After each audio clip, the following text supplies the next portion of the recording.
through the eyes of Murray and Martin.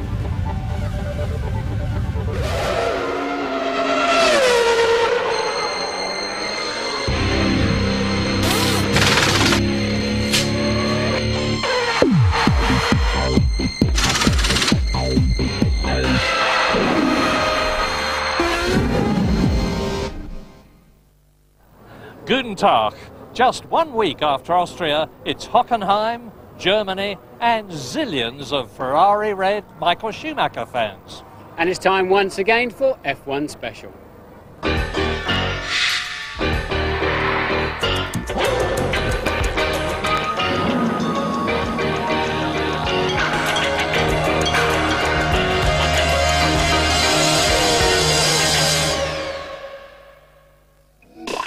On today's programme, we spend time in the glorious Austrian countryside with new young Formula One superstar Alexander Wurz. We take a look at the drivers from the back of the grid that you seldom see. Martin takes you on a tour of Formula One's £1 million paddock motorhomes, and this week's F1 People features Ferrari's English chief mechanic, plus the action from today's qualifying. Well, 6 to go and the race for the championship is most definitely on. As ever, qualifying is crucial. Here's what happened earlier today. Michael Schumacher has never started his home Grand Prix from pole, and despite the enthusiastic support, the signs weren't promising today. Problems in the morning session meant Michael was in the spare. His championship rival Mika Häkkinen was sitting pretty, and 15 minutes into the session the Finn made his move and took up his customary position at the front of the field. Provisional pole with something to spare. Less than a minute later, Schumacher made his response, but it was less than spectacular. Enough for second place, but well off Häkkinen's pace. The big guns were firing thick and fast. Almost immediately, David Coulthard set a new marker. Yes, oh, David, you nearly lost that. This is going to put him in a superb time. There were welcome signs of encouragement for Williams, or at least for Jacques Villeneuve. He threw everything into his second run and briefly took provisional pole. While the battle at the front was hotting up, Toro Takagi was facing a different kind of heat. With teammate Ricardo Rosset forced to sit out the session after an accident this morning, Takagi was Tyrrell's only hope, and he promptly threw his car into the tyre wall.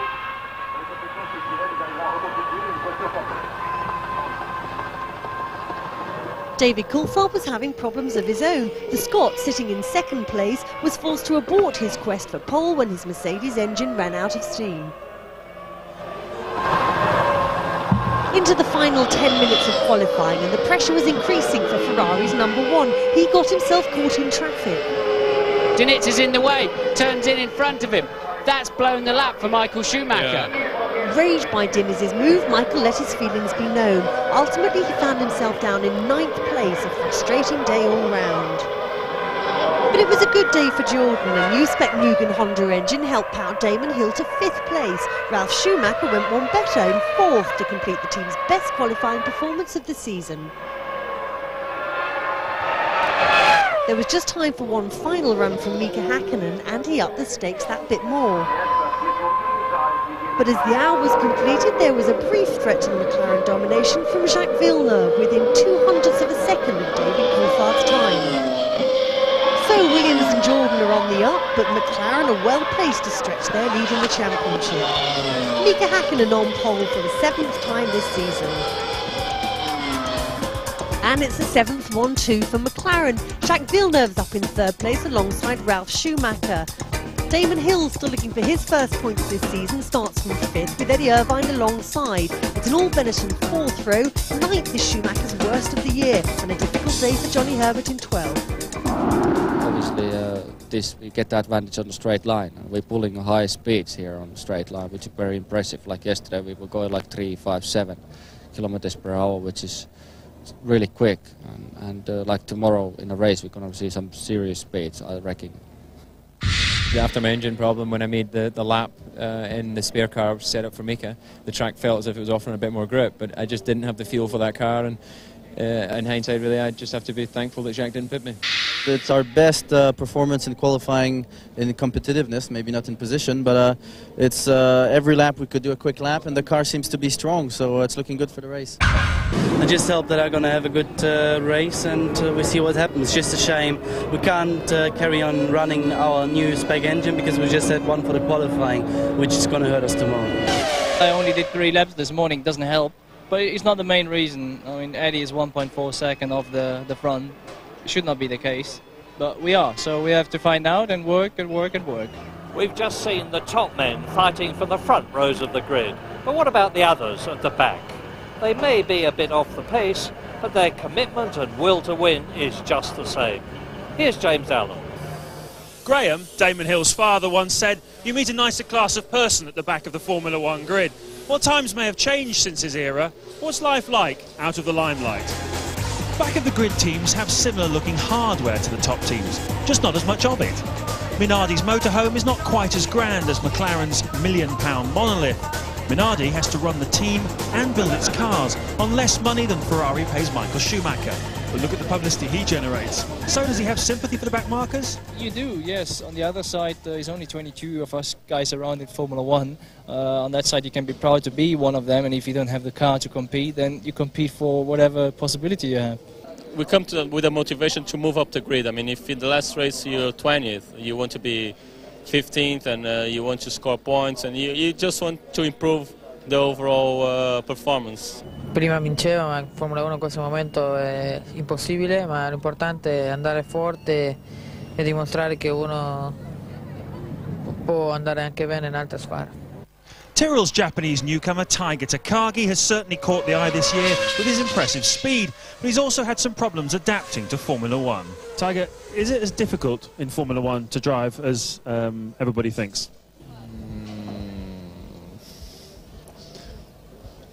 Can't make it. The boys at the back are there to make up the numbers, and to them a point would be as precious as a victory to Schumacher or Hakkinen. In Formula One, you're just as good as the car you drive. Without the resources or a major manufacturer behind you, you're never going to win. Sometimes the back markers are lapped 2 or 3 times in a race. It's not always easy to get out of the way. There's a lot of pressure, the media and everything, everyone is looking what you're doing, and if you put a foot wrong, the press gets really hard on you. I'm not too bothered to be a superstar. That's not my aim. My aim is to be there, to be quick, to win championship. I think the other side comes with your success. It must be difficult, but you can't miss what you've never had. So if you've never ran at the front, then you have the motivation and desire to try and get forward, and you, I guess, have to accept your position. Well, I'm starting to understand what it means to be further away from the start lights. There's a lot less pressure, basically. It's true that it often happens, that the back markers just stay in the way and don't look in their mirrors. So I've paid special attention to that this year, to always look in the mirrors and to completely move out of the way. And what's Tiger's view? And what about Damon Hill? Does he share his father's rose-tinted view of the back markers? No, I'm sorry, I don't have any sympathy for people who are at the back. They only have themselves to blame.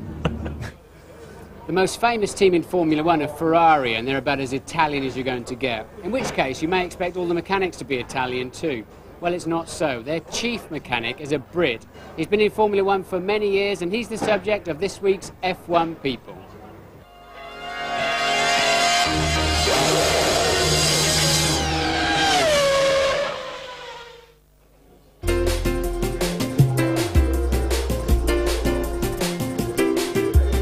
My name is Nigel Stepney and I'm the chief mechanic of Ferrari.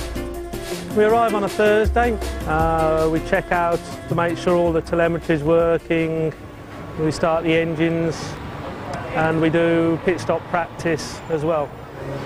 After qualifying on a Saturday, we then prepare the cars for the race.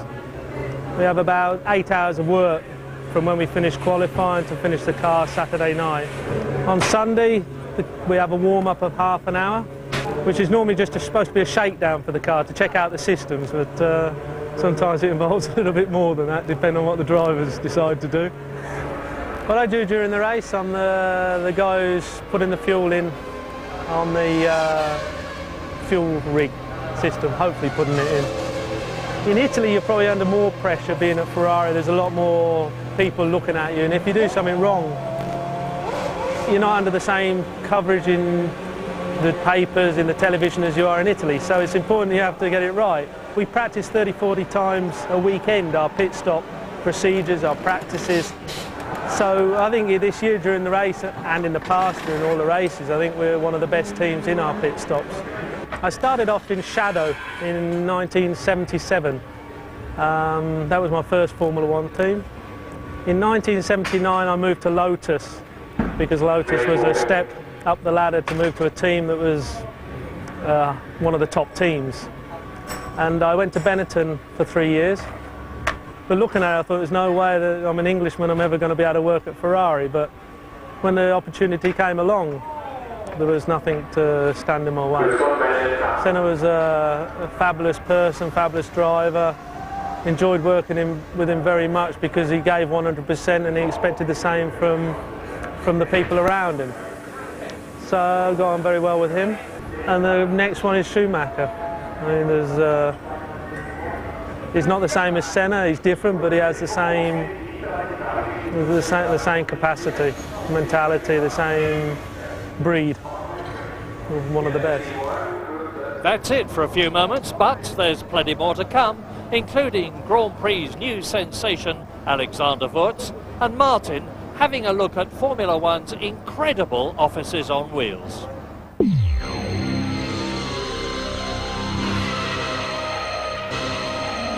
Welcome back. Well, here I am in the Formula One paddock where all the real business is done. Although actually finally deals are often done on windy, deserted runways because people don't like to be seen walking in and out. It's too easy for everybody to second guess your business. This is headquarters where Bernie Ecclestone is based. He likes to keep a lot of space around him so he can look down the paddock and see what's going on. If you want to go and see him, you've got to wonder whether he's in because the glass is darkened and you see many people walking up to the front door of this bus and then just standing and knocking like a spare bottle of champagne at a wedding while they sort of look around and think, I wonder if Bernie's actually in the bus. Bernie is in the bus, right on cue, Bernie. Well done. How are you? Great. We wanted to go inside and sort of see where you can the money and how it's all done and you know what sort of facilities you got in there. Yeah, you should go inside. Can we go in? About 6 years you should get. Take us round.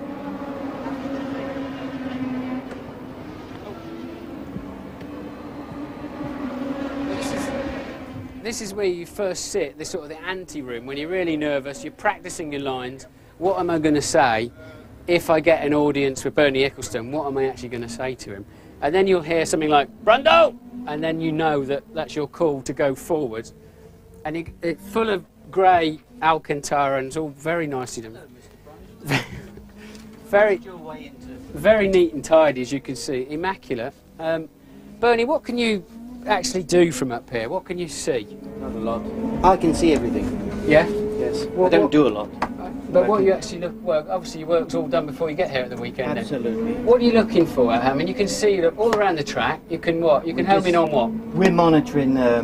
This is the host broadcast feed on this left-hand screen. Yeah. And this is the pictures we produce for the pay-per-view with the six different channels. Yeah.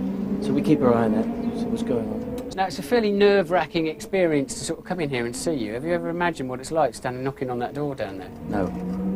If you want to sit here, I'll go out and knock the door and see. I mean, I'm happy to learn. But I can't give you the nerve-wracking interview when you get here. You give me a nerve-wracking drive in that car you'll be running around here in. Are you going to come in it? No. Why? Because I'm going to have a nerve-wracking... You're going to get your own back from me over the last 20 years. Team McLaren Mercedes have 3 motorhomes in the paddock. One for the main sponsor, one for the engine supplier Mercedes-Benz, and their own mission control. Now, there's only so much space in a Formula One paddock, as you can imagine, and they're limited on the ground area. McLaren's solution, if you can't go out, go up. And when you go up into that McLaren motorhome, you're up at the top. Ron's office, he's in a meeting at the moment, so we won't bother him, is at one end, and then we move through. And the next thing we find is the communications centre. The press officer here communicating with the world, letting them know how the McLaren team is doing so far this weekend. then on to video entry phone, telecommunications, staying in touch with base back in England. And through then here to a 10-seater video conferencing room to speak with the sponsors and show them presentations and really do good deals with the heavy hitters. Well, we've seen where the bosses operate from at McLaren. What about the drivers? Well, they're back here underneath the bus. And in here we find David Coulthard having a crafty sip of red wine. DC, initially it looks a bit like a sort of a coal bunker back here where you operate from, but actually it's quite cosy, like a bolt hole, yeah? Oh, this is great. This is where we come in between sessions and we can shower in here. We've got a steam room. We can watch all the times and a video if we need to of what's happened during the session. And as it's the end of the day, we can also relax, have a glass of wine and talk about tomorrow. With the power and the glamour and the glory and the money involved in Formula One, it's very, very easy for your feet to leave the ground and you lose touch with reality. Well, this is where you come to be reconnected, because Karl-Heinz certainly knows how to put you back in touch with reality. Really, what do you enjoy most about your relationship with the drivers? Well, the good thing is that not only drivers from our team, but as you know, from different teams come along, which become a sort of friendly relationship. So they sometimes come and want a bite to eat, or a glass of wine, or even when it's bad, a glass of schnapps. And you treat them all with the same irreverence, you give them plenty of stick, yeah? Oh, yeah, yeah. Well, that's what I learned from the English, to give them always a hard time. The English sense of humour. Correct. Well, the hospitality is fantastic here, the food is fantastic. I think in true tradition we need a quick schnapps, Karl-Heinz, yeah? Okay. Say so. Martin? 1, 2, 3. Hang on. A big one for you. The same old tricks, yeah, the same old tricks. 1, 2, 3. Cheers. Cheers. Cheers. Alexander Wurz may not have had the best of races at his home event in Austria last week, but he is having an excellent first full season. He's a charming bloke, he's got racing in his blood, and he's had a meteoric rise to the top, as he told Louise Goodman. Monte Carlo, it's the Grand Prix driver's preferred address. Alex Wurz may be the new kid on the block, but he slips straight into the way of life in the millionaire's playground.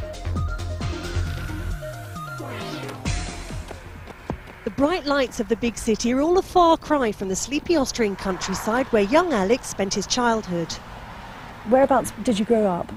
Oh, I grew up actually in the dead part of Austria, where the dogs say goodnight to the cats. And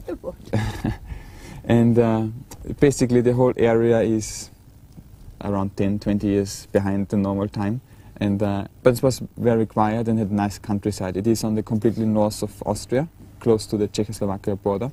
Did you go to races a lot when you were a child? Actually, I was produced in Sweden on a race, not on the race circuit, but hopefully in a hotel. But they told me a few years ago that was in Sweden, and my father won a European Championship race there. And then I grew up actually on the circuit. We always traveled throughout Europe for the rallycross events. And I remember all the victories. He won 3 times the European Championship. And I all have this in my mind. And the beginning in the school I said, like others say they want to be a pilot or a doctor, I said I want to be a race driver. And now I'm a race driver. Wurz began his career on 2 wheels racing BMX bikes.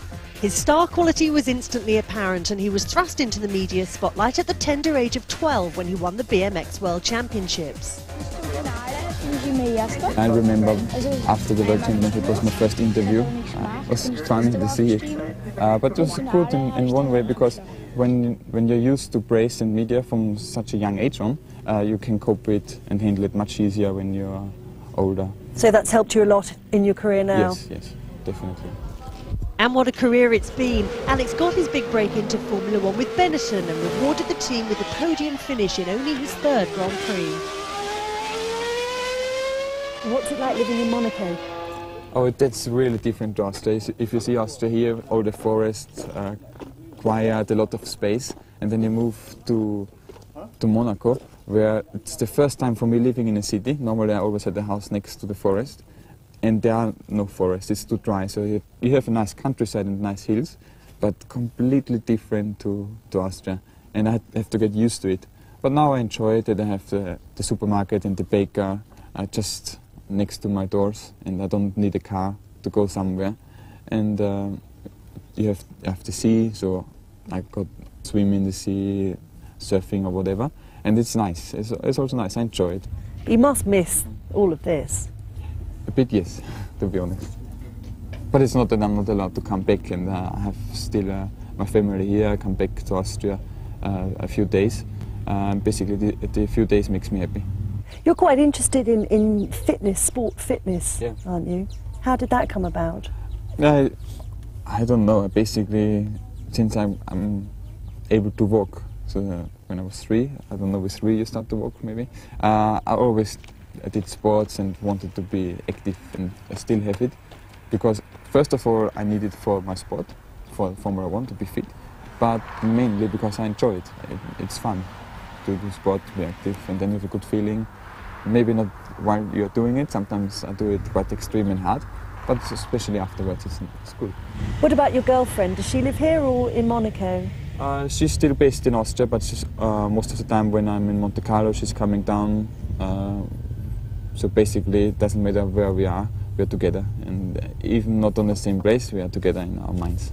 How long have you known each other? Long time? Oh, with Karen is her name. I'm together now since nearly 7 years, so quite long. Does she come to the races? Some races, yes, some not. And you're engaged, aren't you? Yeah. What does she think about you racing? She's not the biggest fan of motor racing, so that she doesn't know about wing settings and tyre compounds. But she helps me, and she accepts it. That's basically the best what she can do.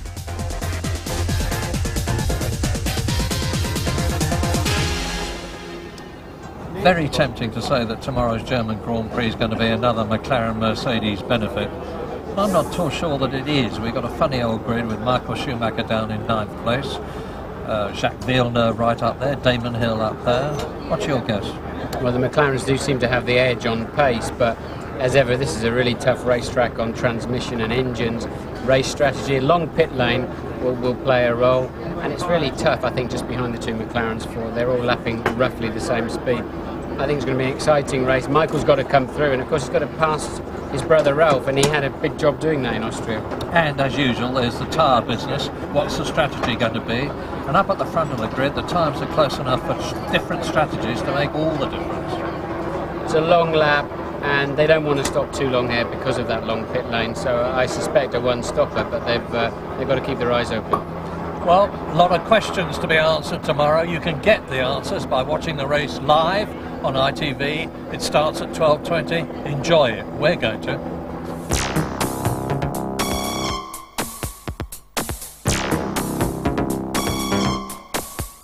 It's more fun to compute. It's more fun to compute.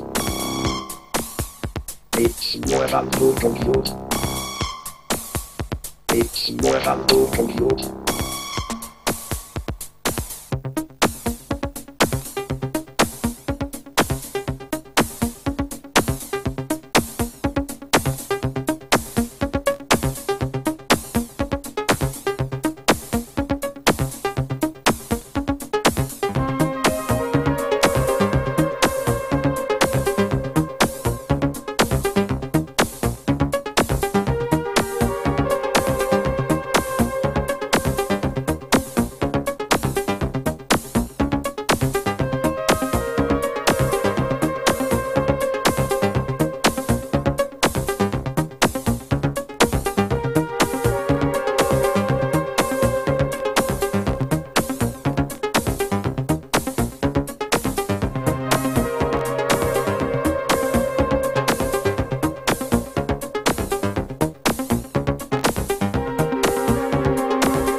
If you would like to know more about Formula One, the website address sponsored by F1 Racing Magazine is www.itv-f1.com.